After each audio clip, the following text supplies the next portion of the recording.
Hello, hello, hello, and welcome to another episode of Non-Negotiable Self-Care. Non-Negotiable Self-Care. This is Mr. Dion Brown, licensed therapist, founder of DJB Therapeutic Solutions, and best-selling author of Non-Negotiable Self-Care. We are excited and elated tonight as we have another great episode regarding self-care. We're going to be discussing women and self care. And we are very elated to have two wonderful ladies who will be joining us tonight. And we're going to introduce them in a moment as we discuss women and self care.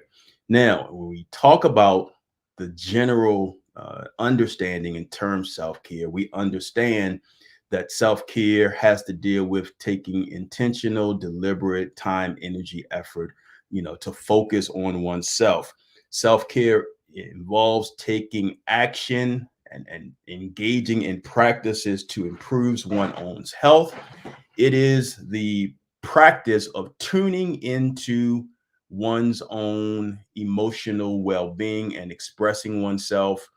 It is the practice of doing anything deliberately or refraining from doing things for one's own well-being. So tonight, as we discuss women and self-care, we want to do that appropriately with these two women who are going to share in this discussion with us.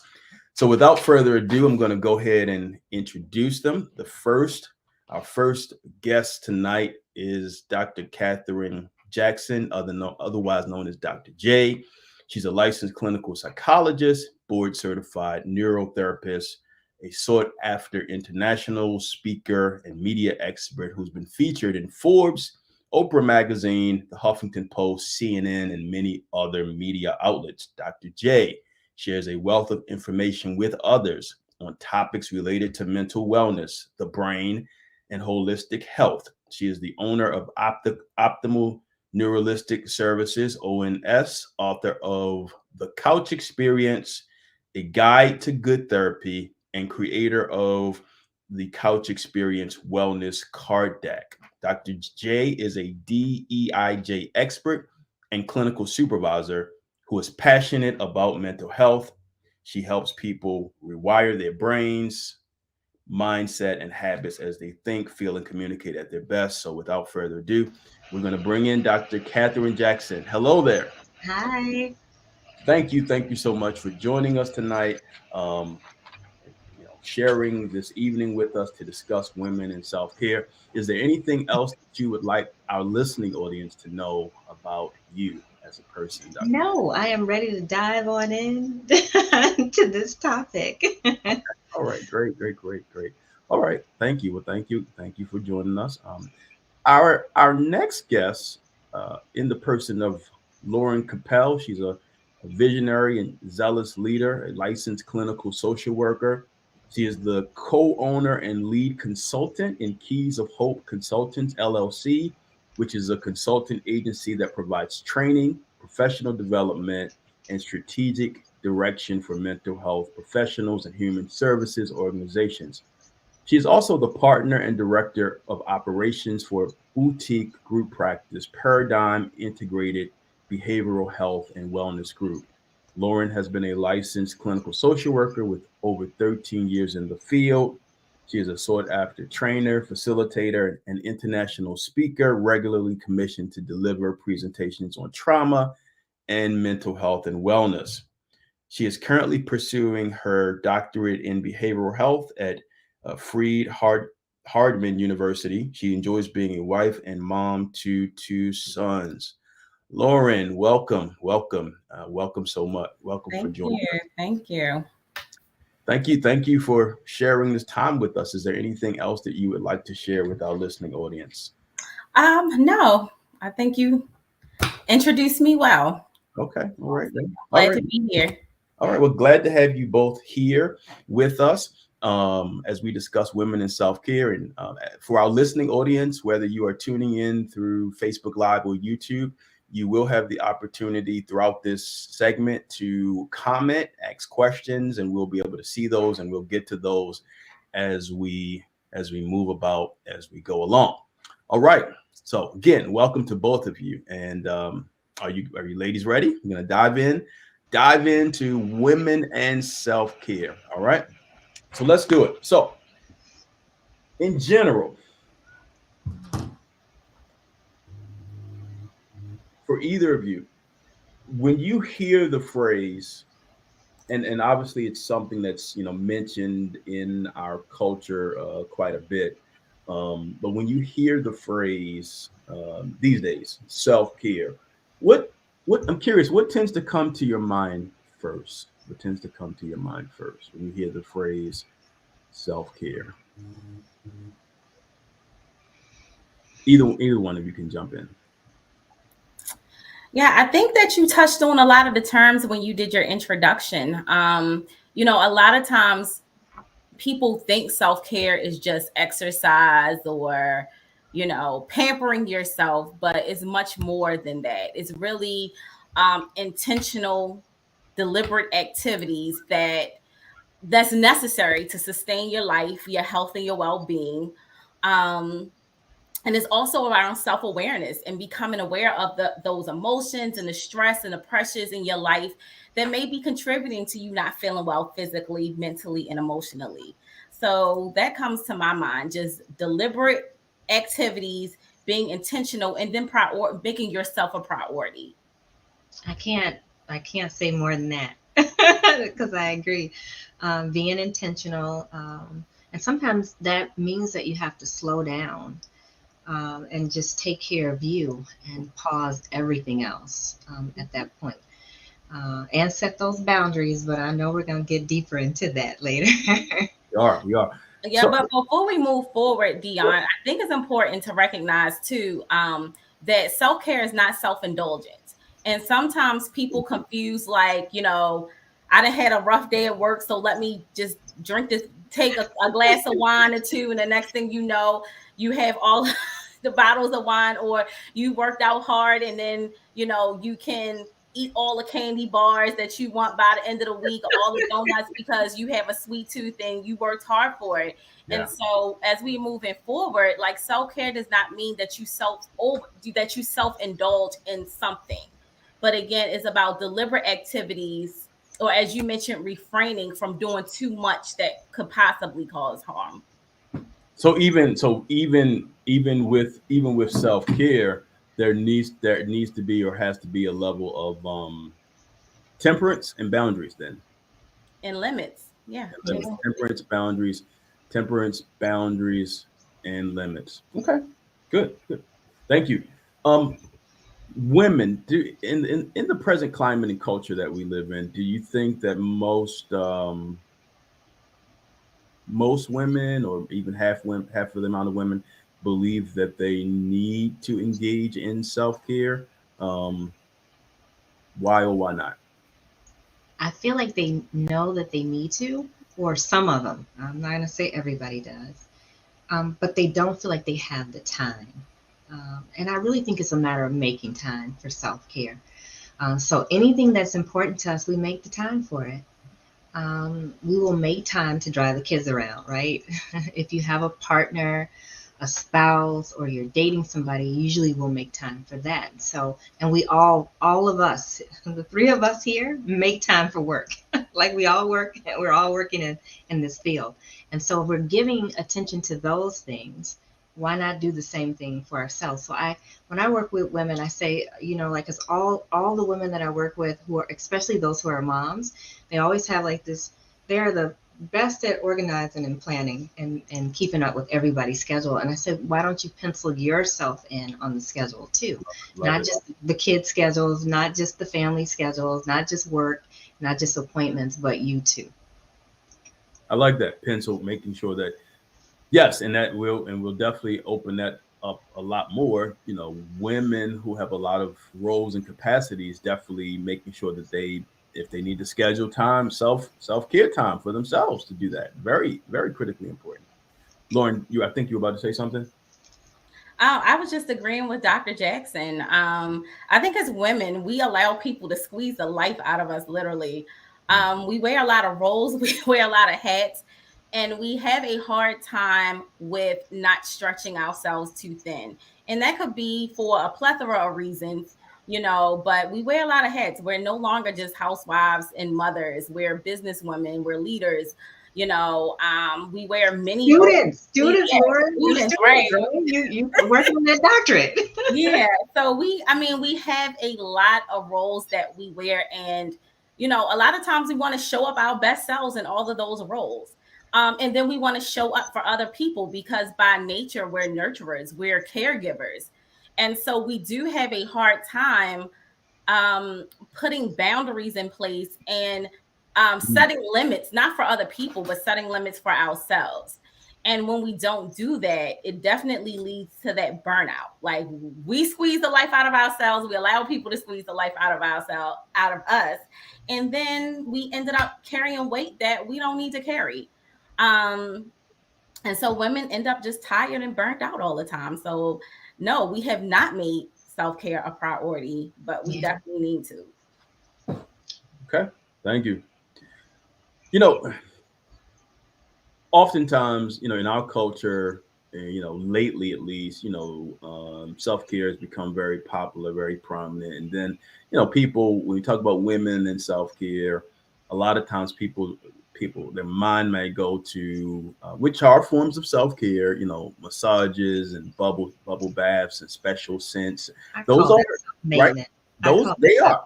Those are great. Those are great. Those are great forms of self-care. Even as a man, I have at least once every 3 months, massages, the therapeutic benefits there. So, now with that being said, there's a lot. There's a lot of ways that women in general can engage in aspects of self-care. If we had to, because there's a lot of different things that women can do. But if we had to say the 3 top ways we think that women can engage in their own self-care, what would you both being women, what would you say those 3 top ways? Oh, it's such so many. I have 2. I will come up with a third one. Okay. There are a lot, but the top 2 ways that I always work when I work with women, and I do it myself. I'm always patient zero. Like I don't put something on other people that I haven't at least tried or know very well myself. So, but I think 2 of the top 3 for me would be boundary setting and rest. I feel like all that running around and putting everybody first and not wanting to let anybody down, I believe it leads to that burnout that Lauren was talking about, because we're never stopping and slowing down because we don't think we can. And then when we don't, we are more irritable and so on and so forth. So those are my top 2, but I'm gonna give you that third one. I'm gonna let Lauren go first, but I'm trying to think of which one is the top 3 because there are so many. I agree. There are so many. Rest would have been at one of the top of my list. But another top of my list is really self-awareness. Because before we can say like, hey, I need to do A, B, and C for self-care, I need to figure out where my triggers are, where is my stress coming from, what are the things that I want to do, that I like to do, that I feel like is going to be beneficial. Sometimes we don't take the time to really get to know us. So if I was to say self-awareness, part of that is kind of loving on yourself. We learn how to love other people, but we don't know how to love us, and really tap into our emotions, our feelings, to understand where the stress is coming from, where we need to set boundaries and limits. So I think that awareness is priority. A second thing I would say is recognizing your limits. I think as women, we like to have on our cape. We put on our superwoman cape and we're walking around. I know you like superheroes, Dion. So we put on our capes and we feel like we can conquer everything. We can take on everything. But in reality, we cannot. And so being able to recognize where we need to set limits, what we can say yes to, what we can put on a back burner, where we need to prioritize our time so that we recognize what we can take on at one time. Awesome. And then my third one would be laying aside weight. I have the Erica Badu song in my head, "Bag Lady, You Gonna Hurt Your Back." Like, I think emotionally we carry a lot of baggage, right? Women, we have a tendency to carry stuff that's not for us to carry all the Mhm. time. We're carrying our own stuff, we're carrying other people's stuff. I think that as women, we need to recognize when we're carrying stress and when we're carrying other people's stuff, or when we're carrying traumas and other things from other seasons of our lives that we don't need to bring into our current life. So I wish I could say, on this call that yes, let's go get pampered and let's take a vacation. All of that is important. But the top three is you got to be able to work in from the inside out when you're doing self-care. Yeah, I totally agree. And my other one was prioritizing, which you already touched on. You got to prioritize it. We don't need to go to every party. Sometimes we got to send a gift and stay home. You can't go to everything. Sometimes, if it's not something your kids have to go to, no is an okay thing. If they learn no, sometimes they're going to be stronger for it later in life when they start to hear it. And sometimes you got to say no, even to your partner, your spouse, your the person that you're dating, whatever. Sometimes you got to say no, and put yourself first. Sometimes as well. And when you do that, you'll be stronger for all those people and all those other things. So that was my other one. And I love what you said, Lauren. You didn't say this directly, but I heard this is how it filtered through in my head. But letting go a lot of that past stuff that you really shouldn't be holding on to. Mm-hmm. I'm sorry. I think we cheated. I think we did more. You're fine. You're fine. Just let it flow. There was a few things here that I just needed to comment on, which are just so great. So, one of the things that I do discuss heavily in the book is rest. There's a whole chapter or section rather, reference to rest and self care. And for those that may be on, if you have not gotten the book yet, you can go to my website, and that link will take you directly to the connection with Amazon. Unless you catch me in Baltimore or even New York this weekend, where I'll be there signing books and selling as well. But outside of that, you both shared some great things that I just wanted to comment on. You and I think Dr. Jackson, I think you might have said this, and you guys can correct me if I'm wrong. Sometimes women struggle with self care because of the multiplicity of the roles, feeling like they cannot take out space and time for I themselves. think we both touched on that one. I'm not going to take full credit. We both touched on that one. Yeah, yeah. What would be so if a woman is feeling is I guess a fear for some women to set aside some space and time for themselves if they have maybe a multiplicity of roles. It could be a fear of putting some time in for themselves. It could be fear. I really would love to hear what Lauren has to say too, but I think it's learned behavior. I think we're learned to put everything in everybody else first. And so we have to do some form of unlearning that and to prioritize us. It doesn't mean we don't love everybody else. It doesn't mean we won't still do things for everybody else. It just means that we're putting ourselves at the top so that we are nice and energetic. We are at our best selves so that we can do the other things for everybody else. I agree, Dr. Jackson. I agree with that. We do have to unlearn certain things that we cannot always continue to function like that. Like, I think we've learned how to function in burnout, and I'm guilty. I'm guilty of having to function and just being burnt out. Yeah. And I recovered. I won't do it no more. I will say no quickly to some things that I know does not serve me. And I know it's just not for the best. And I will send a gift instead of come. I will I'll cash out that money over and instead of come and things like that. And reserve my energy and time for things that I truly need to attend. And so that says that this was really important to both Lauren and I that we spent this time to talk about. Yes, I have been on this journey for a while now, to the point that I left a job. Like, I just could not take it anymore. And so we have to, like I said, that self-awareness of recognizing At what cost are you going to sacrifice your mental health? Yeah. At what cost are you willing to sacrifice your physical health? At what cost are you going to sacrifice your spiritual health? Yes. Nothing is, if you don't prioritize yourself, you're sacrificing you. You're sacrificing your holistic well-being. Hmm. And if we're doing that, then we're no good to anyone. No. And I especially think about parents, like moms, if they're sacrificing everything else, those are the moms that we see get irritated like that. They're really short with the kids and everything. If they just can take some time for themselves, then when they do meet up with the kids, they'll be that much better with the kids. And then again, for our listening audience, as you're hearing all of this great information, feel free to chime in, ask a question. We'll see it in the comment section, make a comment, and we'll be able to discuss it and share.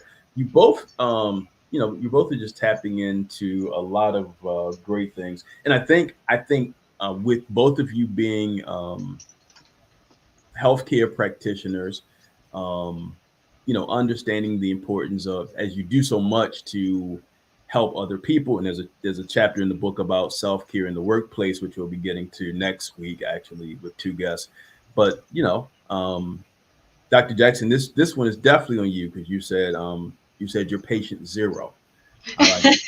For everything. Yeah. I'm taking that. I'm owning that personally for my own self, my own life. I think that's a helpful. We should have had you say this before I wrote my books. I could have put it. I don't think I knew. I knew when it came out, and I got my copy. But yeah, I like to test things out on myself first. So I'm patient zero for almost everything. There are a few things I can't test out first, so I just learn it really well. But I usually will test out any techniques on myself first, and the ones I love, they go in my own toolbox, my own self-care toolbox. I can keep it on a list and rotate different things around and do different things when I need to take care of me. Yep. And we're gonna go to the next question, because you both tapped into it a bit, and I'm gonna actually, Lauren, the next few questions kind of have to do with this, and Lauren, I'm gonna actually have you chime in on this one first, because of what I just read from your bio and the number of hats that you have on right now. Let's discuss traditional roles and values about women, and how many women may struggle with multiple roles and capacities regarding their own self-care. So, Lauren, you are doing a lot. Yes, I am. Good stuff. Oh, great stuff. You're doing a lot. Mm-hmm. How do you do that? How do you do all that you're doing? And you have two kids and husband. You're in a doctoral program. You're a business owner. You're doing events and programs. And Dr. Jackson, she has a great event coming up here soon. We'll talk about it at the end. How are you? Enlighten us. How or do you struggle with your own self-care in the context of all you're doing? And yeah. Yeah. So me sharing today is more of my testimony, not from book knowledge, but the lessons that I've had to learn in prioritizing myself and my self-care recently. I'm still on my journey, but how I do it is a lot. Number one, time management. I had to put myself. I have a calendar. I also have like a project manager that keeps me responsible for things that I have due dates, deadlines coming up. I put alerts in my phone. My boys are both in football now, so I have their schedules, practices, everything already set in my phone. I utilize my support system. So of course, I have my husband, who's been very supportive. Before I do anything in this, anytime I've had to do something or go on a new journey, I've had a discussion, because I don't believe, especially when you're in a partnership, you can do these things alone. So even before I started school, before I started taking on, different responsibilities, it was a conversation. Communication is part of self-care, because you want to make sure that you and your partner are on the same page, that, they're going to support what you have. So I think with that support, in my home, I have, my parents are huge support. So if I need to go out of town, I need to do something there, able to support with the kids. So I think having a good support system is necessary. Again, time management is necessary. Communication is necessary. As we talked about, setting limits for yourself and prioritizing yourself. So before I do anything, I prioritize my health. I've been more intentional about making sure that I work out. I'm on my 4th or 5th day just this week, of just making sure that I at least get the physical fitness in. I'm making my time for prayer. I'm making my time for, my spiritual health as well, meditation, grounding, throughout the day, breathing, just different things that, we don't think about that's necessary in between meetings, making sure I take a pause. For me, I used to be in back-to-back meetings all day. Some meetings could go for 4 hours. You get off a meeting, you're back in another. Yes, this is the world that I had got accustomed to, especially since the pandemic. Since the pandemic has happened, Zoom meetings have become the standard, and so you jump off one, you jump on another one. And so being able to take a break in between those meetings, being able to unplug, even after I've been in meetings all day or on the computer all day, or, responding to texts and emails, just unplugging and saying, okay, I'm not social mediaing today. I don't know if that's a word, but I just made it up. I'm not going to be on social media today. I'm not going to, have to respond. These emails can wait. So everything is not urgent. It's some things that's important, but not urgent. Everything is not important and not urgent. And so just knowing what things that I need to prioritize, everything is not necessary for me to respond to right away. And so being able to prioritize has been very important. And I'm still on my journey of doing this. I have not reached the mark fully, but these are some of the things that I've been doing. Thank you for that. We got a boatload of comments that came in. As far as the top 3 ways for women, Hazel Weiss had commented, self-love, short, local, or out of the country getaways. Absolutely. Hire a chef to prepare your meals for a day. You are worth it. I love it. Lauren Jetter commented, getting to the root of stress and anxiety can be self-care. Absolutely. I think one of you said learn behavior. Benita Torcell chimed in and said, yes, learn behavior. Hazel Weiss commented again with this, which is good. She said, I think a lot of women feel bad if they have to delegate, but we are not super women. And as the saying goes, it takes a village. That applies to women as well. That's good. Tia Gaskew says she needed this today. Tia is presently pursuing her psychology degree, either at the bachelor's or master's level. And Benita Torcell, it's the some things, if the some things are important, some things are important but not urgent. Very true, very true. And again, as we go along, ladies and gentlemen that may be tuned in, please feel free to comment or to ask a question, with these very intelligent, accomplished, achieved ladies who are learning. Also, they both mentioned they're still learning better and more stable ways to take care of themselves and engage in their own self-care as well. And, again, we want to just share that there is a dedicated chapter assigned to women in self-care in my book, Non-Negotiable Self-Care. And you can go to my website to get the book, to tune in to some very specific material in reference to women and self-care. Now let's kind of dive a little bit more into that on the multiple roles and capacities with women. Can both of you mentioned this? And yes, I am heavily into superhero. I am getting amped about the Doctor Strange coming out. That's part of my own self-care. I'm like a kid in a candy store excited about the Doctor Strange coming out. But nevertheless, some people may look at some women who are able to take on multiple roles and capacities as super women. In the men's chapter in the book, it'll have to be in the next one, but in the men's chapter in the book, I talk about the Superman syndrome and what that means in our culture and society for men. But concerning women being super women, can this type of thinking push some women to think it is not a good idea for them to take care of themselves due to the need to have to be all things to all people. Whew, that'll preach. Is that type of thinking, when we talk about women and self-care, the whole woman being a superwoman, is that, and that they might either feel they have to, or even receiving messages from somewhere that they have to, is that type of thing, does that type of thinking push some women to not take care of themselves in a good way due to the need to feel like they have to be all things to everybody? What do you ladies think?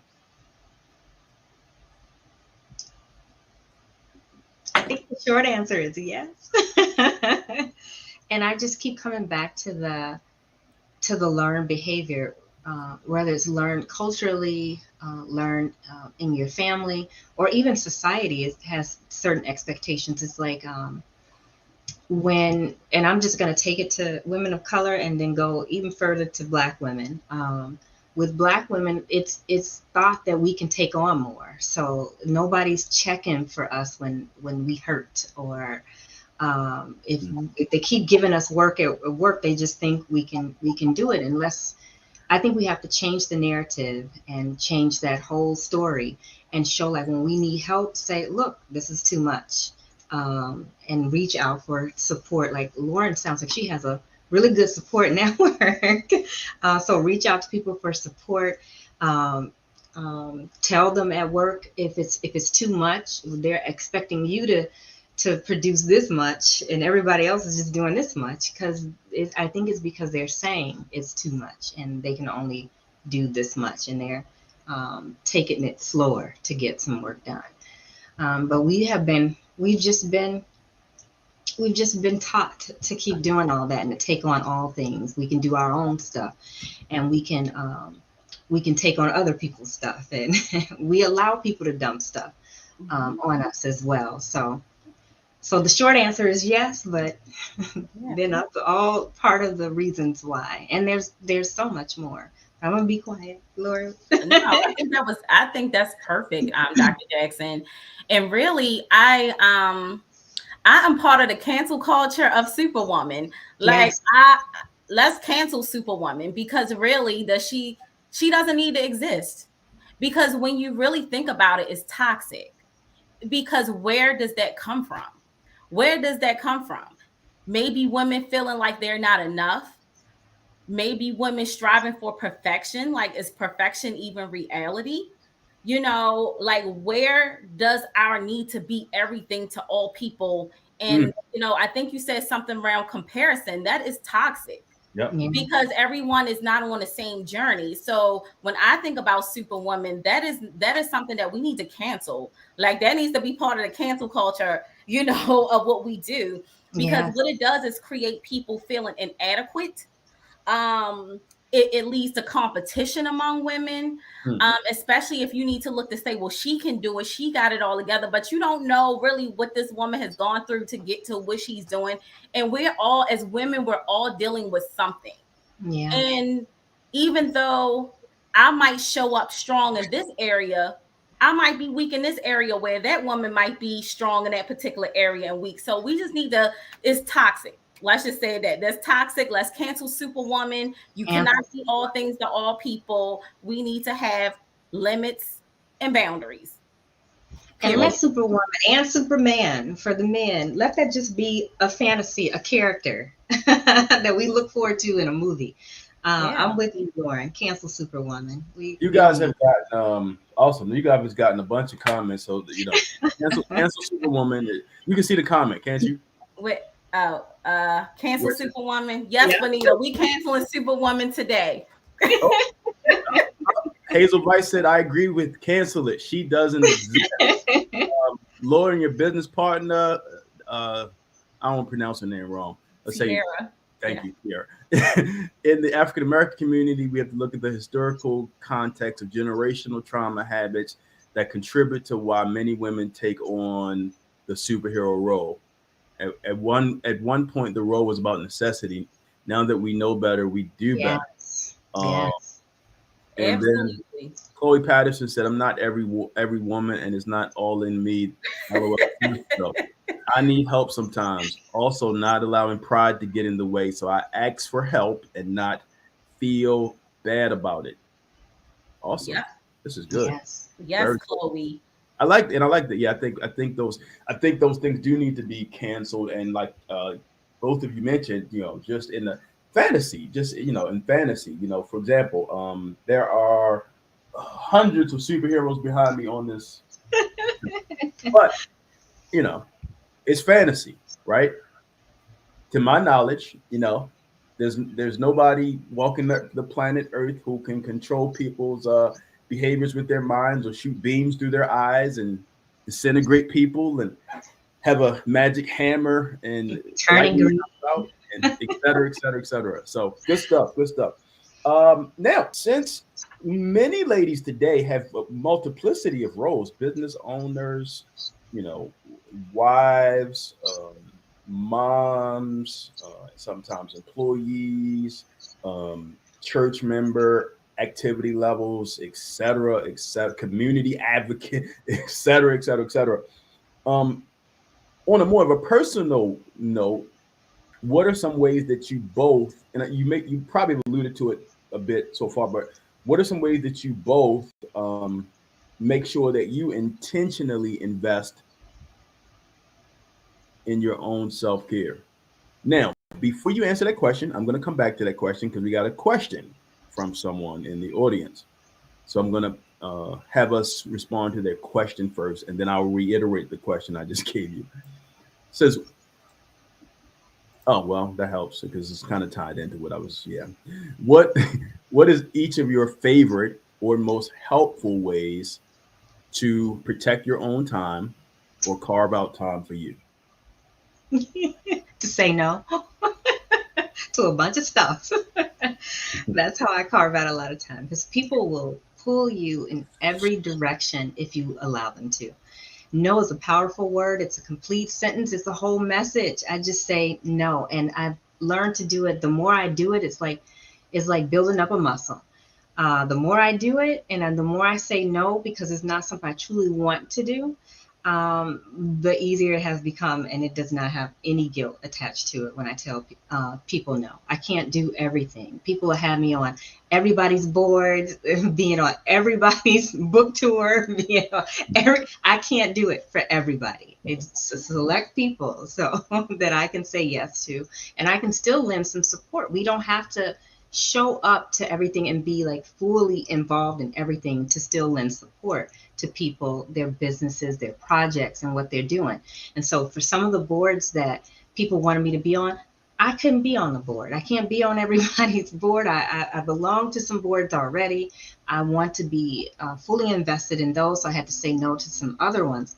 But what I was able to do is to give a donation when they had a fundraiser to some of those other boards. And I tell other people about those other boards. So no, it is a very powerful word.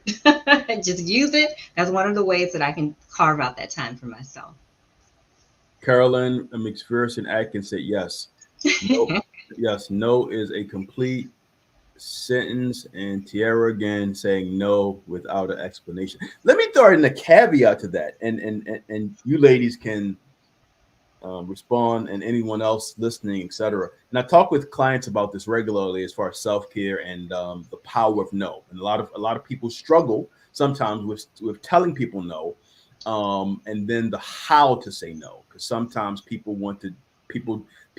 everyone is not very assertive in their communication patterns and skills. So what I do sometimes with clients, I teach them practical ways based upon who they are as a person to say no. Now, I had this discussion recently with one of the ladies that I work with, and we were talking about her saying no, and she was fine with saying no, but there were some people she would say no to.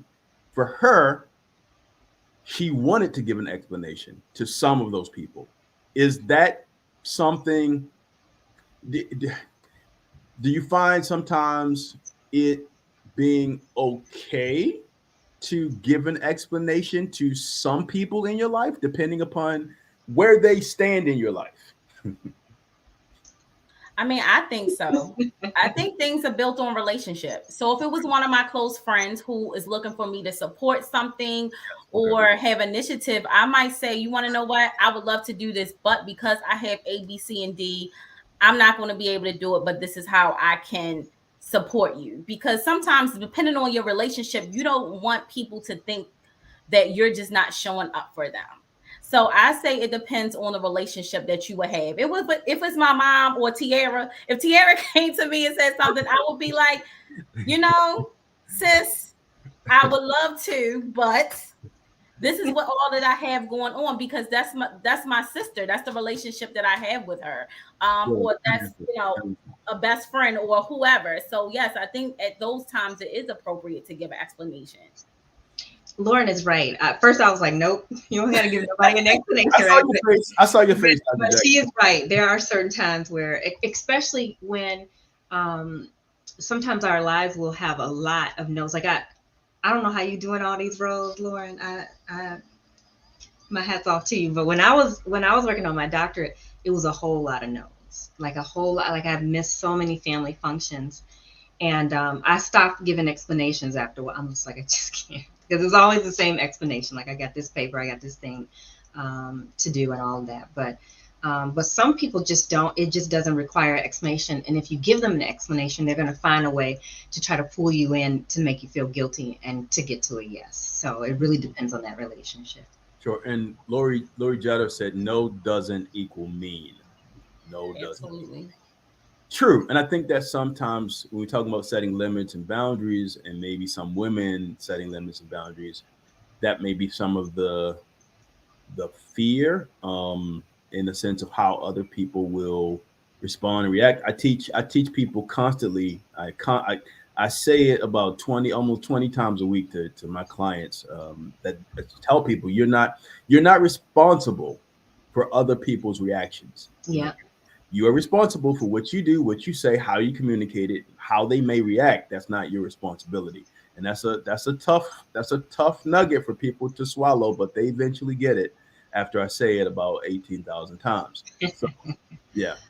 Okay, good. Yeah, no does not mean you're not being mean for saying no. No is an incredibly essential way to set limits and boundaries as you may need to. It's a no is a protective. You are protecting yourself, your time, your space, your energy, etc. Now let's look at some reasons why some women may struggle with investing in their own self-care, such as things like, and we itemized this a bit in the book, things like very important areas, things like time management, lack of support, and misplaced priorities. Okay? Priorities again. Yeah, priorities. And so, and let me say this, making oneself the priority is key. Yes. Even when a person has a multiplicity of roles. But, some people, let's talk about time management, for example, because you both are very active, busy. So time management is a lot of people struggle in this area. They don't have good time management. Now, some people are not doing much and they have a whole lot of time on their hand. They can overindulge in a lot of different stuff. But for people who are busy in multiplicity of roles, how can the lack of good time management hinder their own self-care? I mean, it's simple. You're not making time for it. Yeah. Like poor time management means that you're not making the time for it. You're not prioritizing things. You're not putting the time in your schedule to make it happen. Yeah. And to add on to what Lauren said, poor time management, if it spills over to other areas, then when you should have been, I'm just going to talk from a therapist standpoint, when I should have been doing my notes, now because I didn't schedule in that little bit of time after each session and make sure I got it done, now I'm spending time that I could be spending with family still sitting at the computer trying to finish my notes. That could be time I could be dedicating to some kind of self-care. But now I'm trying to catch up on notes. So if we're managing the time well and getting everything done, at least within a good window of when it should be done, it doesn't spill over and now we're spending double or triple the amount of time to do it. And then when you're not spending double or triple the amount of time to get something done, you got that time for self-care. Good. Absolutely. Dr. Jackson, you mentioned Lauren and her setup. You said it looks like she has good support. So some women have a multiplicity of roles, and it's hard for them to engage in their own self-care because they don't have any support or good support, and that's tough. Mm-hmm. That can be very tough. So yeah. Since the lifestyle, oh, go ahead. Are we still on a question about the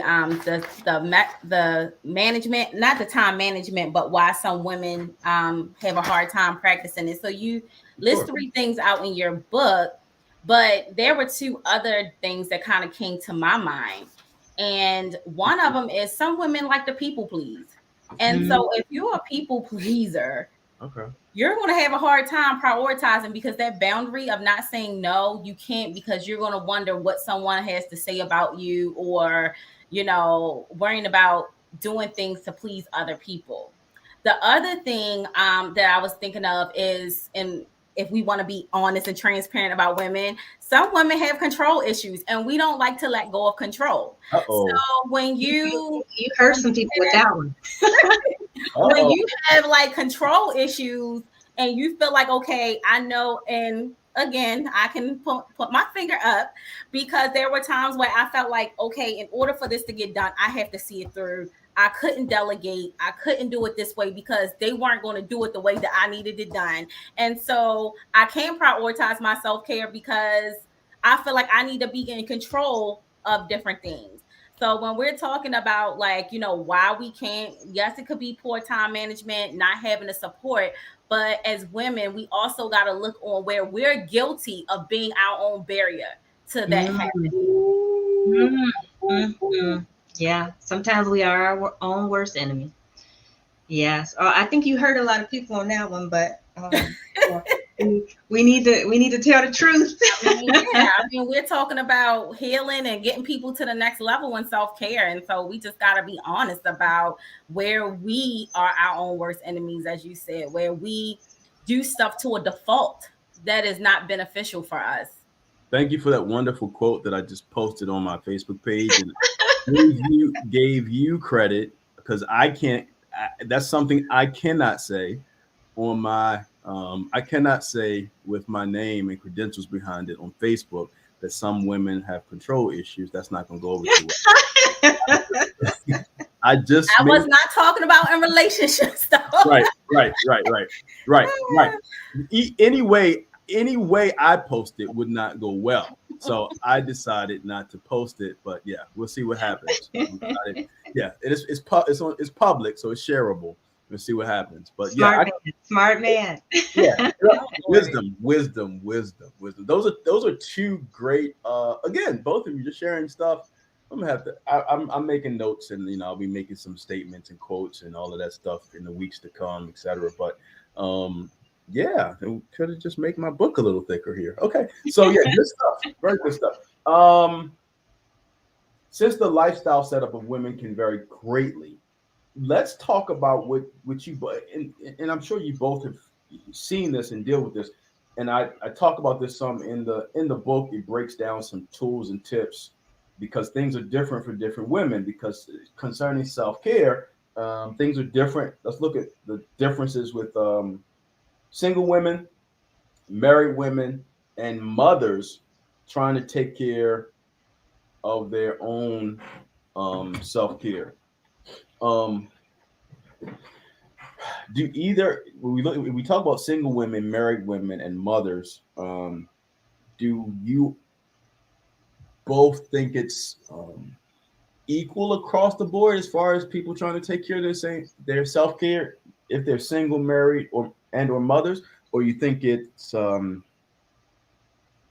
different? Yeah, I'll say it that way. I feel like each group has their own unique challenges, and none is more or less than the other one. And it's a misconception that single women just got all this time. It's a misconception, to do things, not necessarily. But I will say that moms, whether married or single, might have the hardest time because there's a lot of extra people to consider sometimes when you're a mother. So that's my initial thoughts on it. I don't think it's fair. Like we're not trying to win the suffer game. Like I think Warren brought up the thing with comparison earlier. There's no if a single woman is having a hard time with self-care, she's having a hard time with self-care, and it doesn't mean hers is less than a woman who's married or a woman who is married or not with children. Everybody has their own cross to bear, so to speak, when it comes to that. And again, unlearning the behaviors. We all, like so many of us women, grew up as nurturers and learning that we should put everybody else first. It's not nice, when we aren't doing something or aren't helping other people and all of that kind of stuff. That's a lot of unlearning, and it doesn't matter what your marital or parental status is. Thank you so much. Lauren?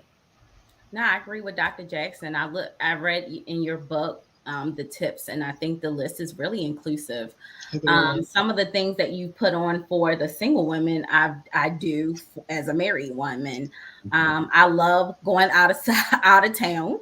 I make sure that I go on girls' trips. I make sure that I spend time alone. I make sure that I spend time with my family. Discover myself. That was one of the things that you had as a single woman to do. I just think as a married woman, it's even healthy for your relationship to be able to do some of those things, not behaving as a single person, but engaging in some of those activities that you outlined. So I love your comment, Dr. Jackson, about comparison, because really at the end of the day, we're women, and a lot of times we have the same struggles. We have the same struggles with parenting, with motherhood. We have the same issues even around social relationships, Yes. work things. And so I think that the list can be inclusive. Now, again, as a married woman, there are some things that I do have to consider, because I have to consider, my husband and the things that he has going on. But at the end of the day, like as a woman, I think the list is inclusive. It's a really good list. I ditto that sentiment. It's a really extensive list, and it doesn't matter whatever applies to you, whether it's in the married section or the single section. If it works for you and you find a way to make it work, hey, do it. Absolutely. The most important thing is to do self-care, right? To practice that. Absolutely. Elder Tamara Harkins said, yes, learning to make myself the number one priority was hard, but a good lesson. And Benita Torcel said, I saw my mom growing up taking care of everyone but herself. So definitely a learned behavior. So good stuff. Yep. This is I think the stuff that's mentioned in the book, in the women's chapter, definitely there's a lot there. And I'm grateful for the women in my life who helped me sort out how I wanted that to be presented in that particular chapter. In that section and actually at the end of the book, there's we look at a number of ways for women to incorporate self-care into their lives if they're not already doing it. And I provide a list of 12 ways to incorporate self-care. So I guess let's do that. We already started down the path of looking at a few of these. We started talking about saying no. And what's interesting is I start looking at the book. I start the paragraph under saying no to sometimes this is a learned behavioral response that comes with practice. So just like so just like we talked about, there's some things we have to unlearn. The whole superwoman or Superman syndrome and just cancel it. You can also learn through practice. There can be a learned behavior to say no. Since women are natural helpers, some feel bad when they can't be everything to everybody. Saying no is a non-selfish form of self-care. We talked about women, another item in the 12 ways for women to incorporate self-care. Another one deals with pampering oneself, and that taking on a few different forms. Anything else that either one of you wanted to add about that with the 12 ways to incorporate self-care? One of my favorite ones is number 1, and I do them both often as a Christian woman too, because I know you get some flack with yoga in the Christian community, but I'm not Buddhist. I'm not going towards Buddhism or Hinduism, but the movement and the stillness with the mindfulness attached with it and meditation, they have worked wonders for me within the pandemic. And it's really good for mental health. So that one always stands out. I was like, "Ooh, I know you are a man of God," and I just thought it was really nice to see that in your book to say yoga and a Christian, a man of God, and a Christian thing. Yeah, absolutely. I think because of my multiplicity of hats, and in the behavioral health field, I've been taught pretty strongly the health benefits of yoga, and I definitely identify as a Christian, so I'm pretty clear about my belief systems and where I am. So some how can I say this? Some people within Christianity may have an issue with. They definitely do. Oh, I know, I'm being nice. I don't. That's it's not one of my issues. So, but then on the other side of that, as a licensed clinician and practitioner, I also understand the mental and emotional benefits of yoga. I've done it only once, unfortunately, so far. I need to do some more and try out one day when I'm courageous. This hot yoga that everybody's talking about. You will love it. Yeah, I'm sure. So, and I also loved the nutrition part. I'm a holistic practitioner. I'm always posting healthy food on my timelines and stories and everything. And it's a very well overlooked thing within our field of mental health. We don't check enough of what you're eating and how that plays into your well-being. So those are two. The whole list is great. I'm not going to take up the whole time. We only got a few minutes left, and I know Lauren wants to get at this 12, but those are my two favorite ones. Now, did you ask what did we like, or were we adding anything? Either one is fine. Yeah, I definitely connect with number 6. I keep a to-do list every single day. I'm writing down. I'm like old school, checking it off. Or I'm using a project management tool to just kind of keep me on track. Definitely sleep, and we talked about rest earlier, is great.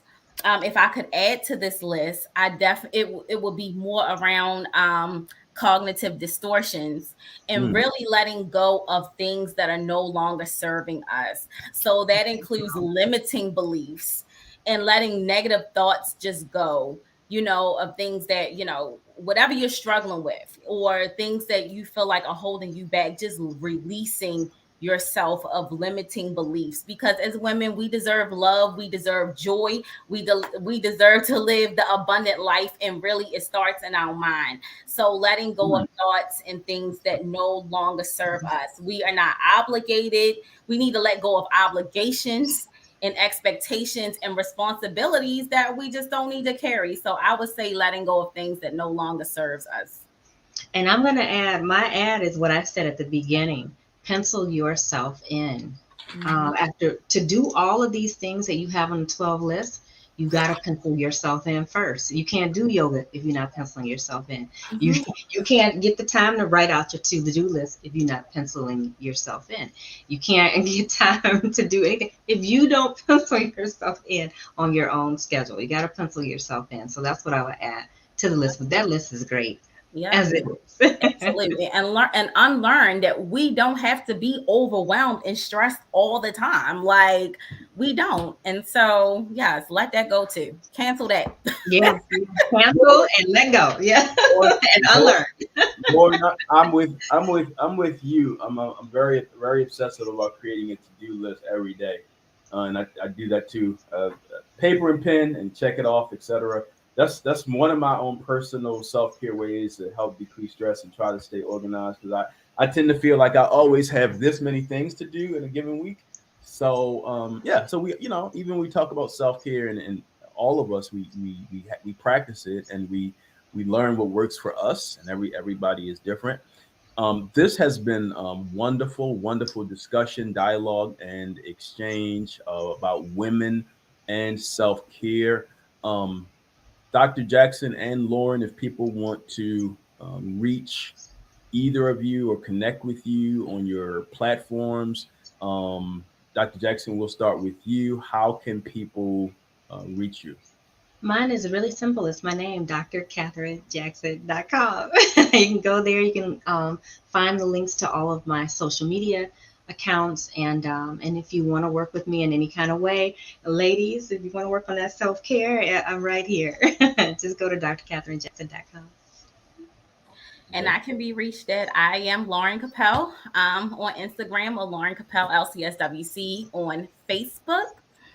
And Keys of Hope Consultants, that is my consultant agency. You can, go to that website, or info at keysofhopeconsultants.com, and follow that on Facebook as well.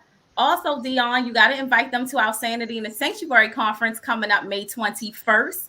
And Dion will be sharing a little bit more about self-care, and our theme is building and healing together. So if you're in the Baltimore area, please stop through the Keys of Hope Facebook page, click on the Eventbrite link, and we would love to see you there. Thank you. Thank you. I was thinking about that earlier when we first got started, so I'm glad you remembered. So thank you for that. Thank you. And thank you both for sharing, for sure. For those that want to reach out and connect with me, if you go to my Instagram page and click on my link tree, you can connect to all of my social media networks. We also recently launched a digital store with t-shirts, hoodies, hats, and other merchandise all around self-care. You go to my link tree, it'll take you to apparel, and you can look at the 4 different self-care related designs that we have situated. You can find me on Facebook under Dion Brown, and my website, djbtherapeutic-solutions.com. But if you go to the link tree, it'll connect you to just about all of that. So again, thank you for tuning in to another episode of Non-Negotiable Self-Care with this book tour. We are not done. We have about 3 more segments to install as we go through the chapter over the next month or so. But I want to thank these wonderful ladies. I'm going to ask you two to stay on as we dismiss. I want to thank these wonderful ladies, Dr. Catherine Jackson and Lauren Capel, Thank you. for joining us. So we want to thank all of you that have given feedback, comments, etc. through Facebook as well as YouTube. And as always remember that your own self-care is non-negotiable. Have a good evening.